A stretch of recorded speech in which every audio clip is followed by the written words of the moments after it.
प्रभु यीशु मसीह के नाम में आपको अनुग्रह, शांति और आशीष मिले। आज हम देखेंगे एक व्यक्ति के बारे में जो जापानीज था और उसका नाम था हिदेयोशी। और ये 1550 ईस्वी के आसपास या उसके बाद की बात है। 1550 और 1600 ईस्वी के बीच की बात है। और ये एक बहुत साधारण परिवार में जन्मा था। हिदेयोशी एक किसान का बेटा था और जब लड़का ही था तो वो टोटोमी प्रांत के लिए अपना घर छोड़कर निकल गया। और उस समय जापान में एक बड़ा लीडर था, योद्धा लीडर था, जिसका नाम ओदा नोबुनागा था। ओदा नोबुनागा। और वो उसकी सेना में एक सैनिक बन गया। हिदेयोशी ओदा नोबुनागा की सेना में एक साधारण सा सैनिक बन गया, फुट सोल्जर, जो पैदल चल के हाथ में हथियार लेते हुए हमला करता है शत्रु की सेना पर। लेकिन हिदेयोशी एक बहुत ही हंसमुख व्यक्ति था, बहुत ही अनुशासित व्यक्ति था और बुद्धिमान था। तो इसका बहुत जल्दी प्रमोशन हुआ सेना में और ये समुराई बन गया। समुराई आज भी जाने जाते हैं, जो बहुत ही शक्तिशाली और निपुण तलवार चलाने वाले जापानीज सैनिक माने जाते थे, समुराई। और ओदा नोबुनागा की हत्या हो गई और करीब 11 दिन में ही हिदेयोशी उस हत्या का बदला लेता है और खुद लीडर बन जाता है और जापान का पूरा लीडर बन जाता है। और ये एक योद्धा लीडर होता है, मिलिट्री रूलर। और जैसे मैंने बताया 1550 ईस्वी के बाद इसने राज किया और तब उसने क्योटो नगर में अपने देवता के आदर में उसने एक बहुत बड़ा भवन बनाया और अपने देवता की बहुत बड़ी उसने एक प्रतिमा, मूर्त बनाई। और इस मूर्त को बनाने के लिए उसने एक काम किया कि जो भी किसान लोग थे जिनके पास हथियार थे, उन सब के हथियार जब्त कर लिए और उनको पिघलाकर इस इमारत में बनाने के लिए उसने इस्तेमाल किए, इस मूर्त को बनाने के लिए। तो एक प्रकार से उसने इस बात का ध्यान रख लिया कि कभी भी किसान मेरे विरोध में आएंगे नहीं, और उनको तसल्ली दी कि देखो तुम्हारे हथियार हमारा देवता बनाने के काम में आया। हिदेयोशी काफी क्रूर व्यक्ति भी हो गया था। तो उसने बहुत सारे प्रभु यीशु के विश्वासियों को भी सताया। कई यीशु के सेवकों को इसने मार दिया और क्रूस पर भी चढ़ाया। एक प्रकार से एक ठट्ठा उड़ाते हुए कि देखो तुम्हारे स्वामी का जो हाल हुआ कि वो क्रूस पर चढ़ाया गया था, मैं भी तुम्हें क्रूस पर चढ़ाता हूं। जो उसने इमारत और मूर्त बनाई उसमें 50,000 लोग लगे। 50,000 लोग और 5 वर्ष,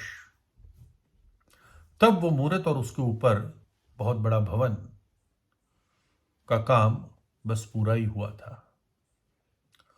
और वो पूरा होते ही 1596 ईस्वी में, 1600 के 4 वर्ष पहले, एक बहुत बड़ा भूकंप आया। और भूकंप, अर्थक्वेक आया और वो पूरा जो उसने भवन बनाया था वो टूटकर उस मूर्त पे गिरा और वो मूर्त भी तहस नहस हो गई। और हिदेयोशी बहुत गुस्सा हुआ। वो तीर कमान में एक्सपर्ट था, उस तीर और धनुष में उसने एकदम अपना तीर धनुष निकाला और उसने एक तीर उसी टूटी हुई मूरत को मारा और चिल्ला के बोला, मैंने इतना कुछ तुझे यहां रखने के लिए मैंने दांव पे लगा दिया और तू अपने भवन का ही रक्षा नहीं कर पाया। जब परमेश्वर ने मनुष्य जाति को इज़राइल के द्वारा अपनी 10 आज्ञाएं दी, तो परमेश्वर ने कहा था इज़राइल को कि तू ना मेरी कोई मूरत या सूरत बनाना, स्वर्ग में, पृथ्वी के नीचे, कहीं भी किसी भी चीज की समानता में मेरी आकृति, मेरी प्रतिमा मत बनाना। बस साधारण परमेश्वर ये कह रहा था कि तुम्हें मालूम नहीं है मैं कैसा हूं, तुम्हारी समझ के बाहर है, और जो कुछ तुम मेरी प्रतिमा बनाने की कोशिश करोगे, एक प्रकार से तुम मेरा मजाक बनाओगे। ना तुम मुझे जानते हो, ना मेरी सामर्थ्य को, ना मेरी पवित्रता को, ना मेरी महानता को, इसलिए तुम कोशिश भी ना करना। जब परमेश्वर ने मनुष्य को बनाया, इसका अर्थ मनुष्य परमेश्वर के हाथों का कार्य है। लेकिन जब हम परमेश्वर की प्रतिमा बनाते हैं तो हम क्या कर रहे हैं? हम परमेश्वर को अपने हाथों का कार्य बना रहे हैं, और ये कभी नहीं हो सकता, क्योंकि परमेश्वर ने हमको बनाया, वो हमारा सृष्टि करता है। तो कोई पूछ सकता है, भाई तो फिर तुम्हारा परमेश्वर कहां है? कैसे उसको देखते हो? कैसे उस पर ध्यान लगाते हो? तो भजन 115 में लिखा है, हे यहोवा, हे परमेश्वर, हमारी नहीं वरन अपने ही नाम की महिमा अपनी करुणा और सच्चाई के निमित्त कर। जाति जाति के लोग क्यों कहने पाए कि उनका परमेश्वर कहां रहा?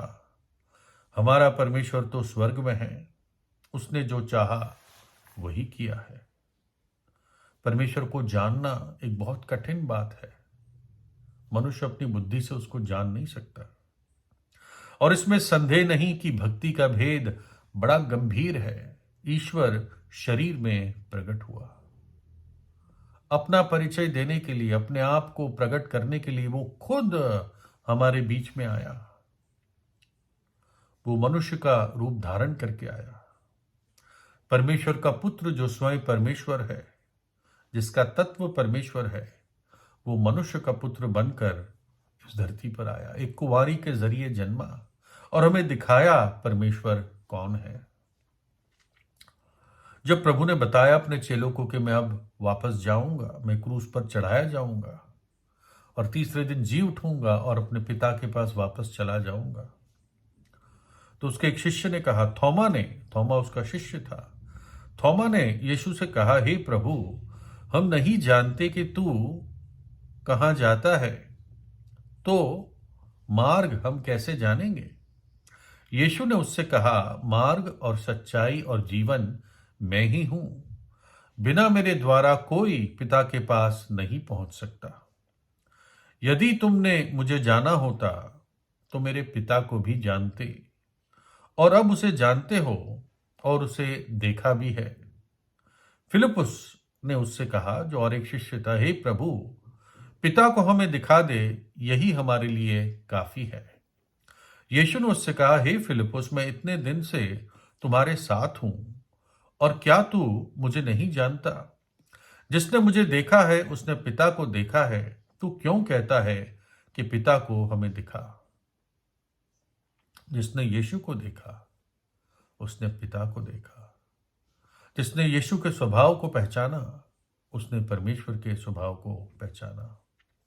जब मनुष्य की दुर्दशा को, मृत्यु के कारण प्रभु यीशु ने देखा अपने मित्र लाजर के कब्र पे, तो प्रभु रोया।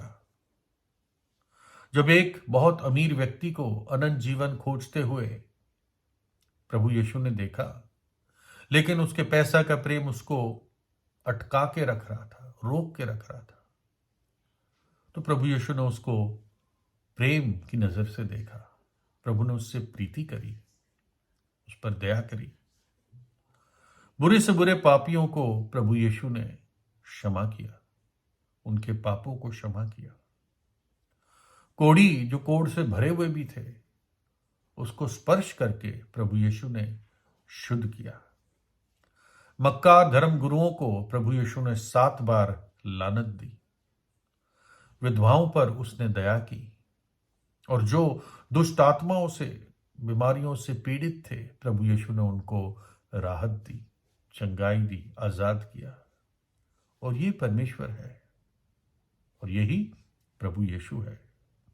और उसके प्रेम की जो सबसे ऊंची चोटी थी, वो कलवरी के क्रूस पर दिखी, जब वो हमारे पापों को लेकर क्रूस पर चढ़ गया और हमारे पापों की सजा को अपने ऊपर सह लिया, और हमारे पापों के लिए प्रायश्चित का प्रयोजन किया, दुख उठाया, अपना लहू बहाया और अपना प्राण दे दिया, और तीसरे दिन मृतकों में से जी उठा।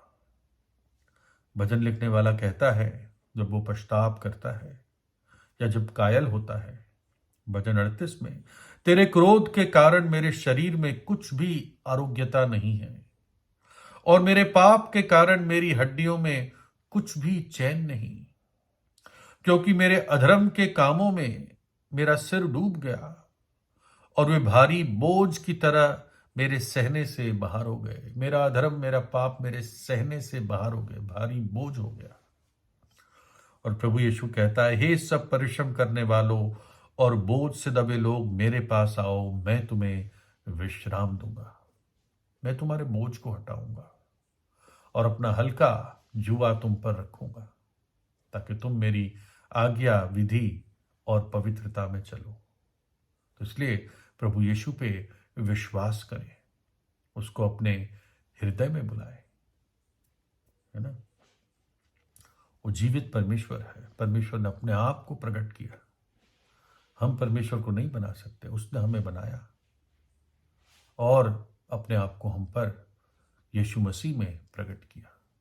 प्रभु यीशु पर विश्वास करें, उसको अपने हृदय में बुलाए। वो मुझे और आपको अपना मंदिर बनाना चाहता है। उसका आत्मा हमारे अंदर फिर वास करता है जब हम यीशु के लहू से धुलकर पवित्र हो जाते हैं। प्रभु यीशु आपको आशीष दे।